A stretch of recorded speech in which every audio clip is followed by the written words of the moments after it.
Welcome to NSN news. నేను మీ PR. Telangana CM Revanth Reddy పేరు అబద్ధానికి పర్యాయ పదంగా మారిందని మాజీ మంత్రి జగదీష్ రెడ్డి అన్నారు. విద్యుత్ సంస్థలను ప్రైవేట్ వాళ్లకు అప్పగించేందుకు సర్కార్ చర్యలు తీసుకున్నట్లు తెలిపారు. మాజీ సీఎం కేసీఆర్ పై చేసిన దుష్ప్రచారాన్ని తీవ్రంగా ఖండిస్తున్నానన్నారు. హైదరాబాద్ తెలంగాణ భవన్లో ఏర్పాటు చేసిన మీడియా సమావేశంలో ఆయన మాట్లాడారు. కాంగ్రెస్ ప్రభుత్వం మోసాలు అబద్దాలతోనే అధికారంలోకి వచ్చిందని, అదే అబద్దాలతో పాలన సాగిస్తుందన్నారు. కేంద్రం తమ మెడపైన కత్తిపెట్టి రైతుల మోటార్లకు మీటర్లు పెట్టామన్న కేసీఆర్ పెట్టలేదని పేర్కొన్నారు. 2017లోనే రైతులు మోటార్లకు మీటర్లు పెట్టడానికి కేసీఆర్ ఒప్పుకున్నట్లు అసెంబ్లీలో రేవంత్ రెడ్డి చెప్పే సభను ప్రజలు తప్పుదోవ పట్టించారని ఆరోపించారు. రేవంత్ రెడ్డి చదివిన పేపర్ అబద్ధమన్నారు. రేవంత్ రెడ్డి చదివింది ఉదయ్ పథకానికి చెందిందన్నారు. మీడియాలో తప్పుడు వార్తలు రాసేలా పాతిక శీర్షికల్లో వచ్చేలా సీఎం రేవంత్ కుట్ర పన్నారని తెలిపారు. సీఎం దిగజారి వ్యాఖ్యలు చేస్తున్నారని మండిపడ్డారు. కేంద్రం మాకు ఎన్ని ఆఫర్లు ఇచ్చినా మేము మీటర్లు పెట్టడానికి ఒప్పుకోలేదని గుర్తు చేశారు. త్వరలోనే విద్యుత్ వినియోగదారులను కసాయి వాళ్లకు అప్పగించడానికి రేవంత్ రెడ్డి కుట్ర చేస్తున్నారని విమర్శించారు. ఏదో కొలంబస్ లాగా వాస్కోడి గామ కనిపెట్టినట్టు సీఎం ఆ పేపర్ తీసుకొచ్చారన్నారు. మీడియాలో కావాలనే రోతరాతలో రాయించాడని, తెలంగాణ ప్రజలు రేవంత్ కుట్రలను గమనించాలన్నారు.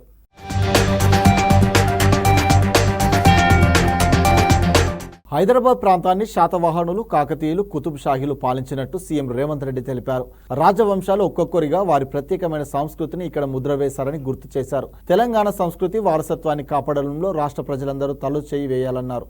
తెలంగాణ రాజధాని నగరంలో నిర్వహించిన కుతుబ్ షాహీ హెరిటేజ్ పార్క్ పునరుద్ధరణ ప్రాజెక్టు ముగింపు కార్యక్రమంలో సీఎం రేవంత్ రెడ్డి పాల్గొన్నారు. ఈ సందర్భంగా కుతుబ్ షాహీ టూమ్స్ ను సందర్శించిన రేవంత్ రెడ్డి అక్కడ మొక్కను నాటారు. అనంతరం ముఖ్యమంత్రి రేవంత్ రెడ్డి మాట్లాడుతూ, తెలంగాణ ప్రభుత్వం ఆగాఖాన్ ట్రస్ట్ ఫర్ కల్చర్ ఆధ్వర్యంలో జరుగుతున్న పునరుద్ధరణ ప్రాజెక్టు ముగింపు కార్యక్రమంలో మీ అందరితో కలిసి పాల్గొనడం సంతోషంగా ఉందన్నారు. వేల ఏళ్ల నాటి చరిత్ర, సంస్కృతి, సంప్రదాయాలతో నిండిన తెలంగాణకు ప్రతి ఒక్కరికి స్వాగతం పలికారని, అలాగే శాతవాహనులు, కాకతీయులు, కుతుబ్ షాహీలతో పాటు ఇతరులు ఈ ప్రాంతాన్ని పాలించారని, వారిలో ప్రతి ఒక్కరూ తమదైన సాంస్కృతిక ముద్రను వేశారని తెలిపారు.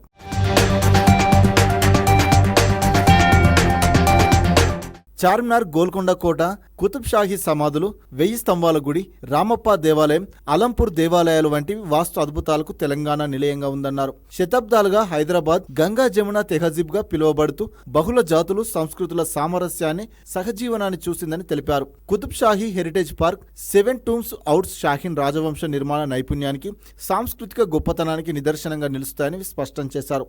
మన ప్రభుత్వం తెలంగాణ సంస్కృతి వారసత్వాన్ని కాపాడడంతో పాటు ప్రపంచ పటంలో సగర్వంగా ఉంచుతుందని చెప్పారు. యునెస్కో గుర్తింపు పొందిన ప్రపంచ వారసత్వ ప్రదేశం రామప్ప దేవాలయం తెలంగాణకు గర్వకారణమని అన్నారు. ఇక 2013లో ఎంఓయూతో ప్రారంభించి 100 కంటే ఎక్కువ స్మారక చిహ్నాల పరిరక్షణతో పాటు 106 ఎకరాల విస్తరణలో చేపట్టిన ఈ కార్యక్రమం అతిపెద్ద పరిరక్షణ ప్రయత్నానికి నిదర్శనమన్నారు.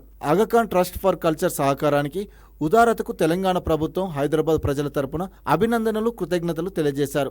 ఈ కార్యక్రమంలో మంత్రి జూపల్లి కృష్ణారావు, హైదరాబాద్ ఎంపీ అసదుద్దీన్, ఓవైసీ ప్రిన్స్ రహీం ఆగాఖాన్ హాజరయ్యారు.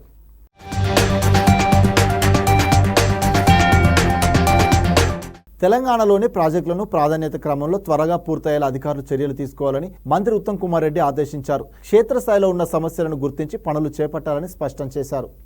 నీటిపారుదల శాఖపై హైదరాబాద్ జల సౌధలో నిర్వహించిన సమీక్షా సమావేశంలో మంత్రి ఉత్తమ్ కుమార్ రెడ్డి పాల్గొన్నారు. ఈ సందర్భంగా ఆయన మాట్లాడుతూ, కాళేశ్వరం ప్రాజెక్టుపై కేటీఆర్ మళ్లీ అనాలోచితంగా మాట్లాడారని మండిపడ్డారు. ప్రాజెక్టులు ధ్వంసం చేశారంటూ కేటీఆర్ చేసిన వ్యాఖ్యలను తాను తీవ్రంగా ఖండిస్తున్నానని అన్నారు. బీఆర్ఎస్ అనాలోచిత పనులతో రైతులు, ప్రజలు తీవ్ర ఇబ్బందులు పడుతున్నారని ఫైర్ అయ్యారు. తమ ప్రభుత్వంపై కేటీఆర్ తప్పుడు ప్రచారాలు చేయడం ఇకనైనా మానుకోవాలని హితవు పలికారు. నాసీ రకం ప్రాజెక్టులు కట్టడం వల్లే లోపాలు తలెత్తుతున్నాయని పేర్కొన్నారు. ప్రాజెక్టుల పేరుతో ప్రజాధనాన్ని లూటీ చేసిన కేసీఆర్ కుటుంబ సభ్యులు ప్రజలకు వెంటనే క్షమాపణ చెప్పాలని డిమాండ్ చేశారు. అనంతరం ప్రాధాన్యత గల ప్రాజెక్టులను వెంటనే పూర్తయ్యేలా చర్యలు తీసుకోవాలని ఆయన అధికారులను ఆదేశించారు. క్షేత్రస్థాయిలో ఉన్న సమస్యలను గుర్తించి ప్రాజెక్టు పనులు పూర్తి చేయాలని సూచించారు. ప్రాధాన్యత ప్రాజెక్టులకు నిధుల కొరత ఉండదని స్పష్టం చేశారు మంత్రి ఉత్తమ్ కుమార్.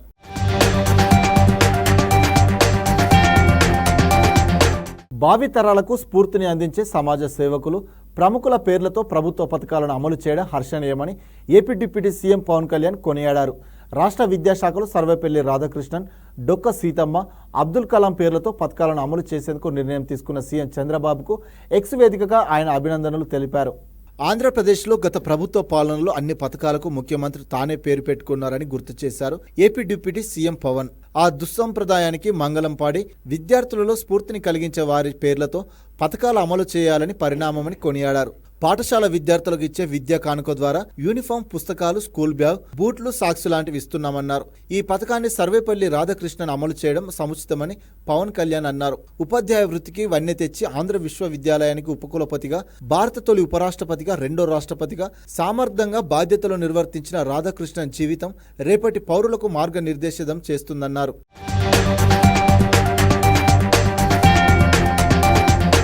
మధ్యాహ్న భోజన పథకానికి సైతం గత సీఎం తన పేరే పెట్టుకున్నారని మండిపడ్డారు. ఇందుకు భిన్నంగా అపర అన్నపూర్ణ డొక్క సీతమ్మ పేరును ఈ పథకానికి పెట్టడాన్ని ప్రతి ఒక్కరూ స్వాగతించాలన్నారు.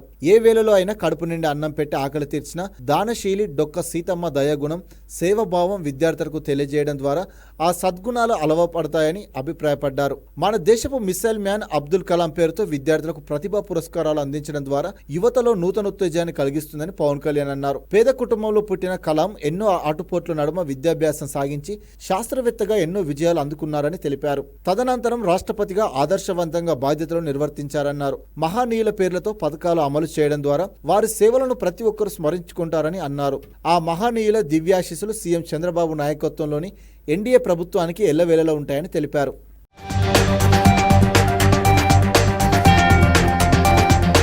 మహిళలకు ఇచ్చిన ఉచిత బస్సు ప్రయాణ హామీని అమల్లోకి తెచ్చేందుకు కూటమి ప్రభుత్వం వడివడిగా అడుగులు వేస్తుంది. ఇందుకు అవసరమైన అధ్యయన నివేదికను ఆర్టీసీ అధికారులు సిద్ధం చేశారు.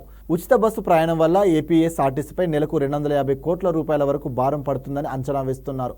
ఆంధ్రప్రదేశ్లోని మహిళలకు ఉచిత బస్సు పథకం అమలు చేస్తున్న తెలంగాణ, కర్ణాటక రాష్ట్రాలకు వెళ్లిన అధికారులు అక్కడ ఏ బస్సుల్లో ఉచిత సదుపాయం కల్పిస్తున్నారు, ప్రభుత్వం నుంచి రియంబర్స్మెంట్ ఎలా అనే విషయాలపై అధ్యయనం చేశారు.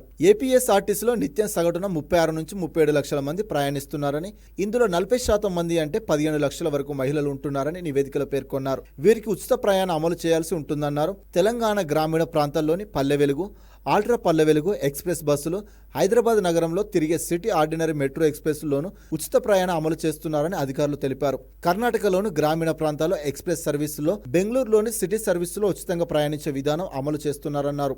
తమిళనాడులో చెన్నై, కోయంబత్తూరు నగరాల్లోని సిటీ సర్వీసుల్లో మాత్రమే మహిళలకు ఉచిత ప్రయాణ సదుపాయం కల్పించినట్టు గుర్తించామన్నారు.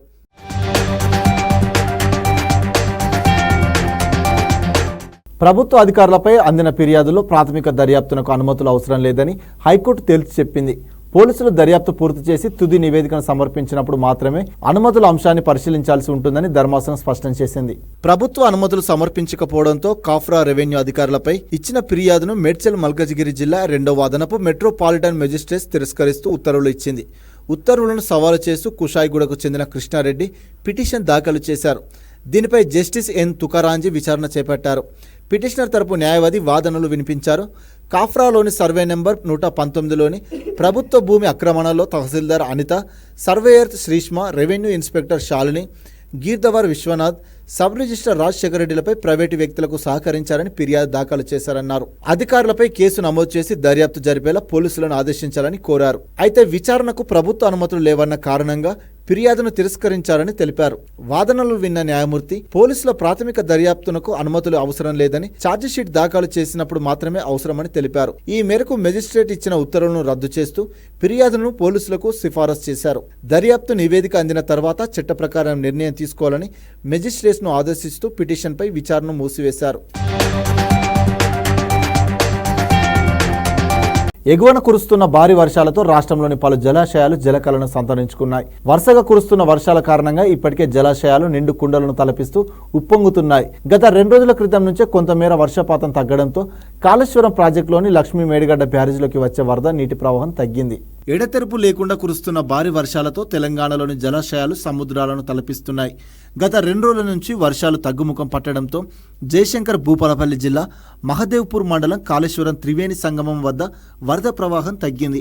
ఇక నిన్నటి వరకు ఉగ్రరూపం దాల్చిన గోదావరి ప్రాణహిత నదుల కొంత శాంతించాయన్న అధికారులు పుష్కర ఘాట్లను తాగుతూ వరద నీరు ప్రవహిస్తున్నట్లు తెలిపారు. ఇవాళ 8.960 మీటర్ల మేర పుష్కర ఘాట్లను తాకుతూ వరద ప్రవాహం కొనసాగుతుంది. కాళేశ్వరం ప్రాజెక్టులోని లక్ష్మీ మేడిగడ్డ బ్యారేజ్కి 4,29,020 క్యూసెక్కుల వరద ప్రవాహం రాగా అంతే స్థాయిలో 85 గేట్ల ద్వారా దిగువకు వదులుతున్నారు అధికారులు. వర్షాలు కురుస్తున్న నేపథ్యంలో లోతట్టు ప్రాంత ప్రజలు అప్రమత్తంగా ఉండాలని అధికారులు సూచిస్తున్నారు. అలసిపోయాం, చుక్కేసి దాహం తీర్చుకుందామని భావిస్తే ఇక అంతే సంగతులు. అదే కిక్కుతో వాహనం నడిపితే జైలు ఊచలు ఖాయమని హెచ్చరిస్తున్నారు కాకీలు. మద్యం సేవిస్తే సురక్షితంగా ఇల్లు చేరేందుకు ప్రజా రవాణా క్యాబులను వాడాలని నగర ట్రాఫిక్ పోలీసులు సూచిస్తున్నారు. చుక్కేసి రోడ్లపై రైయింగ్ అంటూ బండ్లు నడిపితే జైలుకి అంటున్నారు పోలీసులు. నిత్యం మద్యం సేవించి నిర్లక్ష్యంగా వాహనాలు నడుపుతున్న వాహనదారులపై ప్రత్యేక నిఘా వేశారు అధికారులు. తాజాగా హైదరాబాద్ నగర పరిధిలో ఈ నెల 12 నుంచి 26 వరకు నిర్వహించిన డ్రంక్ అండ్ డ్రైవ్ పరీక్షల్లో 2483 మందిపై కేసులు నమోదు చేసినట్టు తెలుస్తుంది. 1543 మందిపై వేర్వేరు న్యాయస్థానాల్లో అభియోగ పత్రాలు దాఖలు చేసినట్లు పేర్కొన్నట్లు చెబుతున్న పోలీసులు మద్యం తాగి బండి నడిపిన 158 మందికి 15 రోజుల పాటు న్యాయస్థానం శిక్షలు విధించినట్టు వివరించారు. 12 మంది డ్రైవింగ్ లైసెన్స్లను సస్పెండ్ చేశామని రవాణా శాఖ అధికారులకు న్యాయమూర్తి ఆదేశాలిచ్చారని చెప్పారు. మద్యం తాగి తనిఖీల్లో పట్టుబడ్డ వారికి 34,02,300 రూపాయల జరిమానా విధించినట్టు వెల్లడించారు. 15 రోజుల వ్యవధిలో కేసులు నమోదు చేసిన వారిలో 2034 మంది ద్విచక్ర వాహనదారులు ఉన్నట్టు అదనపు సిపి తెలిపారు. 97 మంది వాహనదారుల్లో బ్లడ్ ఆల్కహాల్ కంటెంట్ రికార్డు స్థాయిలో 100 mlకు గాను 200 mg నమోదైందన్నారు. 30 mg ఉండాల్సిన BAC 200 mg దాటుతుందని ఆందోళన వెల్లుబుచ్చారు. ఈ లెక్కన చూస్తే డ్రంక్ అండ్ డ్రైవ్ పరీక్షల్లో అధిక శాతం ద్విచక్ర వాహనదారులే పట్టుబడుతున్నట్లు తెలుస్తుంది.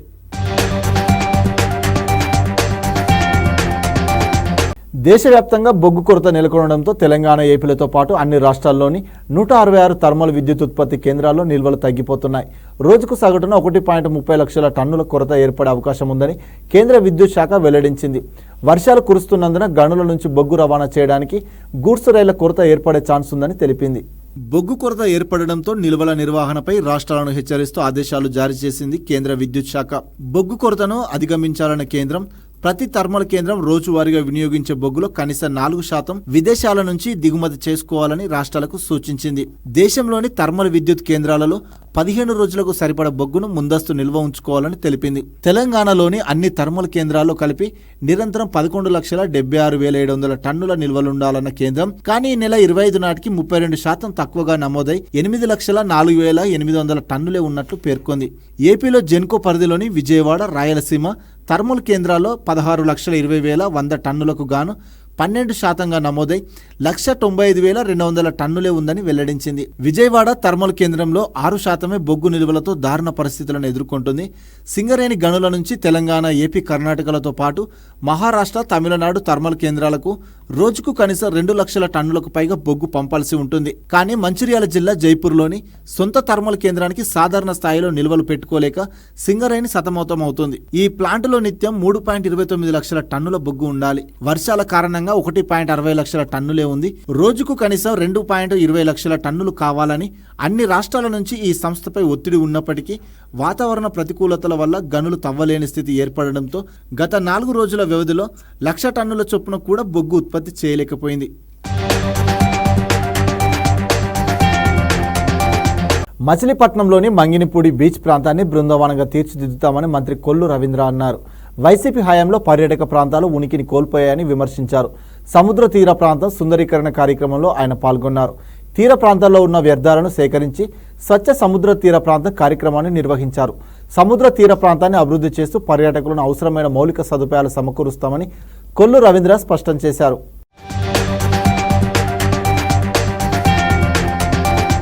రాష్ట్రాల్లో ఇక్కడ ఎటువంటి డెవలప్మెంట్ లేదు. దాదాపు మూసేశారు కూడా. కరోనా వెళ్ళిపోయినా కూడా దాదాపు 6 నెలల పాటు బీచ్ను మూసేయటం, సముద్రంలో స్నానానికి వెళ్తే ప్రమాదాలు జరుగుతున్నాయని చెప్పి ఆ వంకతో టైమింగ్స్ కూడా లేకుండా ఇష్టం వచ్చినట్లుగా వాళ్ళు చేయటం వల్ల ఉనికినే కోల్పోయే పరిస్థితికి వచ్చింది. చాలా మంది దీని మీద ఆధారపడి బ్రతుకుతా ఉన్నారు. వాళ్ళు ఉపాధి కోల్పోతా ఉన్నారు. ఎవరన్నా చనిపోతే ఆ కుటుంబం వచ్చి ఇక్కడ స్నానాలు చేయటం, అట్లాగే ముస్లిం సోదరులు అయితే పెళ్లిళ్ళప్పుడు వాళ్ళు వచ్చి ఇక్కడ పూజలు చేసుకోవడం, కార్తీక మాసం వస్తే ఇక్కడ సముద్ర స్నానాలు చేయటం, ఇవన్నీ కూడా చాలా సాంప్రదాయాలుగా నడిచేయి. అవన్నీ కూడా సరిగ్గా నిర్వహించలేకపోయారు గతంలో. మరి దానికోసమే పూర్తి స్థాయిలో కావాల్సినటువంటి నిధులు, అన్ని మౌలిక వసతులు ఏర్పాటు చేసి వచ్చిన వాళ్ళకి కూడా డ్రెస్ చేంజింగ్ కూడా లేవు, కనీసం తాగడానికి నీళ్లు లేవు.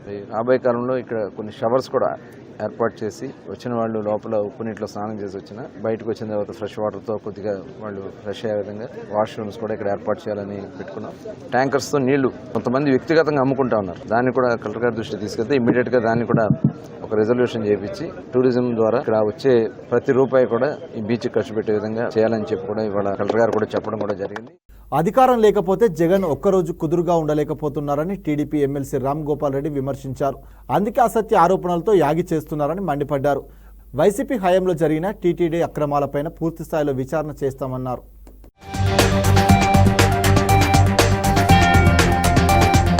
రాష్ట్రంలో 36 మంది వైఎస్ఆర్సీపీ కార్యకర్తలను హత్య చేశారని చెప్పి ఆయన ఢిల్లీ పోయి కూడా ధర్నా చేయడం జరిగింది. 36 మంది ఎవరు చనిపోయారు, 36 మంది కార్యకర్తల పేర్లు చెప్పు, దానిపైన సమగ్ర విచారణ జరిపిస్తామంటే ఆ 36 మంది పేర్లు చెప్పలేని దుస్థితిలో వైకాపా నాయకులు ఉన్నారు.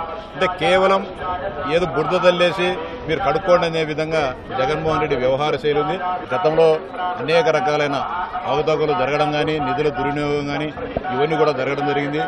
పరకామణికి సంబంధించి 2023 సంవత్సరంలో $100 కోట్ల కుంభకోణం కూడా ఇటీవలనే బయటపడడం జరిగింది. మొన్న జరిగిన కౌన్సిల్ సమావేశాల్లో దీనిపైన చర్చ జరిగినప్పుడు దేవాదాయ శాఖ మంత్రి ఆనం రామనారాయణ రెడ్డి గారు స్పష్టంగా ఆదేశించడం జరిగింది. తిరుమల తిరుపతి దేవస్థానంలో జరుగుతున్న అన్ని అవకతవకలపైన విచారణ జరిపిస్తామని, అదేవిధంగా విజిలెన్స్ విచారణ కూడా ఆదేశించడం జరిగింది. ఆంధ్రప్రదేశ్ రాజధాని అమరావతి నిర్మాణానికి కేంద్రం 15,000 కోట్లు ఇస్తుందని ఎవరు ఊహించలేదని కేంద్ర మంత్రి పెమ్మసాని చంద్రశేఖర్ అన్నారు. పోలవరం ప్రాజెక్టుకు ఎంత ఖర్చైనా భరిస్తామని కేంద్రం హామీ ఇచ్చిందన్నారు. గుంటూరులో నిర్వహించిన మీడియా సమావేశంలో ఆయన మాట్లాడారు. 2-3 ఏళ్లలో పోలవరం ప్రాజెక్టు పూర్తి చేసేలా కేంద్రం చర్యలు తీసుకుంటుందని చెప్పారు. ఏ అంటే అమరావతి, పి అంటే పోలవరం, ఈ 2 నిర్మాణాలను రాష్ట్ర ప్రభుత్వం ఎంతో ప్రతిష్టాత్మకంగా తీసుకుందన్నారు. కేంద్రం కూడా అందుకు పూర్తి స్థాయిలో సహకరిస్తుందని తెలిపారు.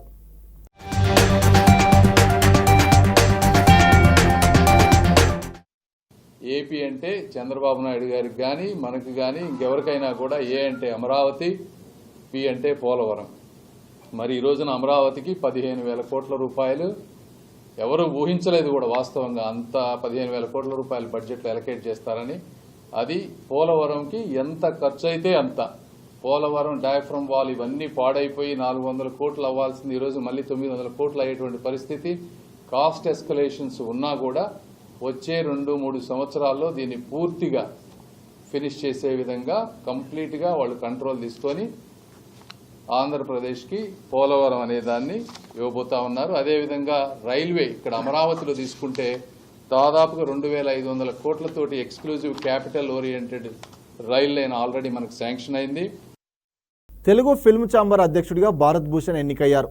ఈ నెల 31తో దిల్ రాజు పదవీ కాలం పూర్తి కావడంతో ఎన్నికలు నిర్వహించారు. డిస్ట్రిబ్యూటర్ సెక్టార్ నుంచి అధ్యక్ష పదవికి ఎన్నికలు జరగగా ఠాగూర్, మధు, భారత్ భూషణ్ పోటీపడ్డారు. మొత్తం 48 మంది సభ్యుల్లో 46 మంది ఓటింగ్లో పాల్గొనగా 29 మంది భారత్ భూషణ్కు అనుకూలంగా ఓటు వేశారు. మెజార్టీ కంటే అధిక ఓట్లు రావడంతో భారత్ భూషణ్ తెలుగు ఫిల్మ్ ఛాంబర్ అధ్యక్షుడిగా ఎన్నికయ్యారు.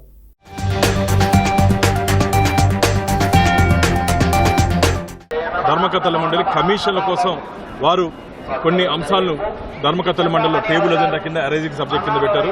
నేను మీ ద్వారా ఒకటి ప్రశ్నిస్తున్నా. కొందరు ధర్మకర్తల మండలి సభ్యులకి అసలు ఏం జరిగిందో కూడా తెలియదంట. నేను మాట్లాడితే ధర్మకర్తల మండలిలో ఎప్పుడు వచ్చిన సబ్జెక్టు ఎప్పుడు పోయిందో కూడా తెలియలేదంటే ముందు చెప్తే ఎక్కడ మీడియా మిత్రులకి మిగతా శ్రీవారి భక్తులకు లీక్ అవుతుందని చెప్పి భయపడి మీరు భయపడ్డారు కాబట్టి దాంట్లో ఏదో దాపరికాలు ఉంది, దాంట్లో ఏదో ఆదాయం ఉంది కాబట్టి మీరు అజెండాలో పొందుపరచకుండా టేబుల్ ఎజెండా కింద దాన్ని తీసుకురావడం జరిగింది. అందుకే మేము డిమాండ్ చేస్తున్నాం. గత ధర్మకర్తల మండలి 5 సంవత్సరాలు ఎవరెవరు ఉన్నారో అధ్యక్షులు, ధర్మకర్తల మండలి సభ్యుల మీద అందరి మీద విజిలెన్స్ వారు ఎంక్వైరీ చేయాలి. కొన్ని కోట్ల రూపాయలు విలువ చేసే పనులు అవసరం లేకుండా ఎందుకు పొందుపరిచారని చెప్పి శ్రీవారి భక్తులు ప్రశ్నిస్తున్నారు. 100 కోట్ల రూపాయలు కమిషన్లు చేతులు మారాయని చెప్పి ఫిర్యాదులు ఉన్నాయి. వాళ్ళ మీద కదా ఫిర్యాదులు ఉన్నాయి. కాబట్టి వెంటనే వారి మీద చర్యలు తీసుకోవాలి. స్వామివారి ఖజానాకి కన్నం వేశారో, స్వామివారి ఖజానాని అడ్డదారులు దోచుకున్నారో వారందరి మీద మేము కూడా శాఖాపరమైన చర్యలు తీసుకునేందుకు మేము కూడా సిద్ధంగా ఉన్నాము.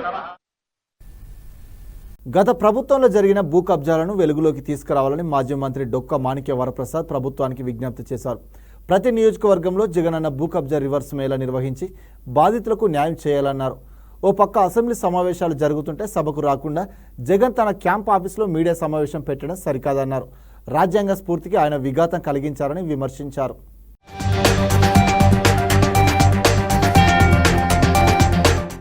ఇటు మన జిల్లాలో మాచర్లలో చూసినా, మదనపల్లి కలెక్టర్ ఆఫీసులో చూసినా ప్రజలు తండోపతండాలకు వచ్చి మా భూములు కబ్జా చేశారు, మా భూములు కబ్జాలు చేశారని అర్జీలు ఇస్తూ ఉన్నారు. క్యూలో నిలబడి అర్జీలు ఇస్తూ ఉన్నారు. నేను దీన్ని బట్టి చూస్తే రాష్ట్రంలో చాలా చోట్ల భూ కబ్జాలు జరిగినాయి అనిపిస్తుంది. నాకు కూడా తెలియదు. పేపర్లో చూశాక ప్రజలు ఎందుకు అంత విరిగా వస్తున్నారో అర్థం కావట్లేదు. తిరుపతిలో, చిత్తూరులో ఇలా చాలా చోట్ల వస్తూ ఉన్నారు. అందువల్ల నేనేమంటే ప్రతి నియోజకవర్గంలో ప్రభుత్వానికి భూ కబ్జా రివర్స్ మేళాలు జరిగితే బాగుంటుంది. దానికి జగనన్న భూ కబ్జా రివర్స్ మేళాలు అని పేరు పెడితే బాగుంటుంది. ఆ పథకం పెట్టి వారం వారం ప్రజల దగ్గర నుంచి అర్జీలు తీసుకుంటే ఆ బాధితులంతా వస్తారు, వాళ్ళకి న్యాయం చేసినట్టు ఉంటుంది. కాబట్టి భూ కబ్జా రివర్స్ మేళాలు ప్రతి నియోజకవర్గంలో జరగాలని నేను ప్రభుత్వానికి విజ్ఞప్తి చేస్తాను. జగన్ గారు నేను చేసిన తప్పు కదా, అసెంబ్లీ జరుగుతూ ఉంటే లోపల బయట అదే టైంలో ప్యారలల్గా అసెంబ్లీకి వెళ్లకుండా ఆయన ఇంట్లో ఆ కాంప్లెక్స్లో పెట్టడం అనేది చాలా తప్పు కదా. అది సాంప్రదాయ విరుద్ధం కదా, రాజ్యాంగ విరుద్ధం కదా. నీ ఘోరాలు నేరాలు చేసే కాంప్లెక్స్ కంటే అసెంబ్లీ పవిత్రమైనది కదా. 5 కోట్ల మంది ఎన్నుకున్న హౌస్ కదా అది. అంబేద్కర్ని, రాజ్యాంగాన్ని, రాజ్యాంగ స్ఫూర్తిని మట్టిపాలు చేయటం అది. నువ్వు సభ్యుడు, నువ్వు వెళ్ళి నీ హక్కు ఉంది, నీ హక్కుతో నువ్వు లోపల మాట్లాడి ప్రభుత్వం నిలదీయాలి. నువ్వు ప్రభుత్వం వ్యతిరేకంగా అక్కడ మాట్లాడి నీ వాయిస్ ఇచ్చినట్టయితే ఎంత బాగుండేది. ఎలాంటి విలువలో ప్రతినిధి అయ్యాడు. నీ ప్యాలెస్ కంటే, నీ కాంప్లెక్స్ కంటే అసెంబ్లీ పవిత్రమైంది. ఇది రాజ్యాంగ ఇన్స్టిట్యూట్.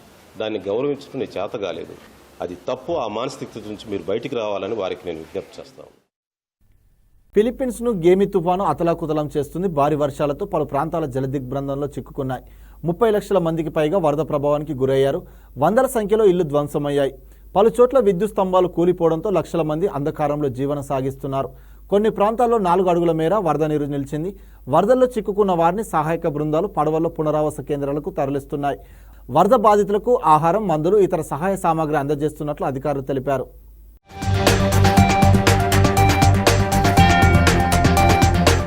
గోదావరి వరద ముంపు ప్రాంతాల్లో పర్యటించిన మంత్రి నిమ్మల రామానాయుడు మూగ జీవాలను కాపాడి మరోసారి మానవత్వాన్ని చాటుకున్నారు. పశ్చిమ గోదావరి జిల్లా యాలమంచిలి మండలం కానకాయలంక, పేదలంక గ్రామాల్లో మరపడవల్లో అధికార బృందంతో సహా నిమ్మల పర్యటించారు. నీట మునిగిన ఇళ్లను పరిశీలించి బాధితులను పరామర్శించారు. వరద బాధితులకు ప్రభుత్వ సాయంగా 25 కేజీల బియ్యం, నిత్యావసర సరుకులు, కూరగాయలు అందజేశారు. అన్ని శాఖల అధికారులు ప్రజలకు అందుబాటులో ఉండాలని నిమ్మల సూచించారు.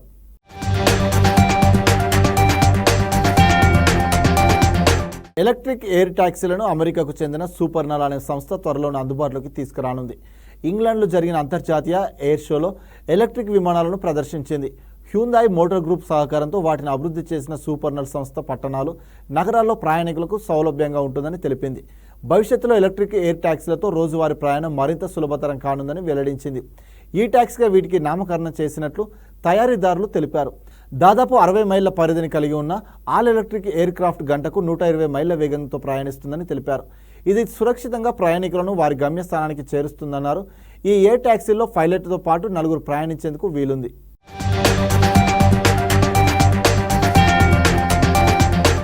ఆషాఢ బోనాలు సందర్భంగా హైదరాబాద్ చార్మినార్ భాగ్యలక్ష్మి అమ్మవారిని కేంద్ర సహాయ మంత్రి బండి సంజయ్ దర్శించుకున్నారు. బోనాలను ప్రభుత్వం రాష్ట్ర పండుగగా గుర్తించినప్పటికీ కొన్ని ప్రాంతాల్లో ఉత్సవం జరుపుకునే పరిస్థితి లేదని ఆరోపించారు. ప్రభుత్వం అన్ని వర్గాలను సమానంగా చూసి బోనాల పండుగను జరుపుకునేలా ఏర్పాట్లు చేయాలని కోరారు. జంట నగరాల్లోని దేవాలయాలకు ఇచ్చిన 5 లక్షల రూపాయలను పెంచాలని సూచించారు.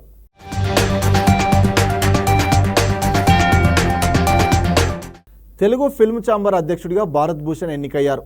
ఈ నెల 31తో దిల్ రాజు పదవీ కాలం పూర్తి కావడంతో ఎన్నికలు నిర్వహించారు. డిస్ట్రిబ్యూటర్ సెక్టార్ నుంచి అధ్యక్ష పదవికి ఎన్నికలు జరగగా ఠాగూర్, మధు, భారత్ భూషణ్ పోటీపడ్డారు.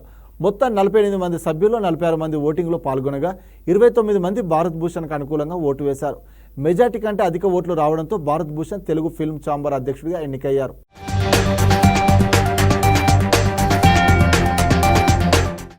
గంపలగూడెం మండలంలో అక్రమ ఇసుక బకాసురులు రెచ్చిపోతున్నారు. మండలంలోని కనుమూరు గ్రామ శివారులో గల కట్టెలేరు వాగు నుంచి అనుమతులు లేకుండా మాఫియా అక్రమంగా ఇసుక రవాణా చేస్తున్నారు. ఇసుక రీచ్ వద్దకు చేరుకున్న ఎస్ఐ శ్రీనివాస్ ట్రాక్టర్లను సీజ్ చేసి పోలీస్ స్టేషన్కు తరలించారు.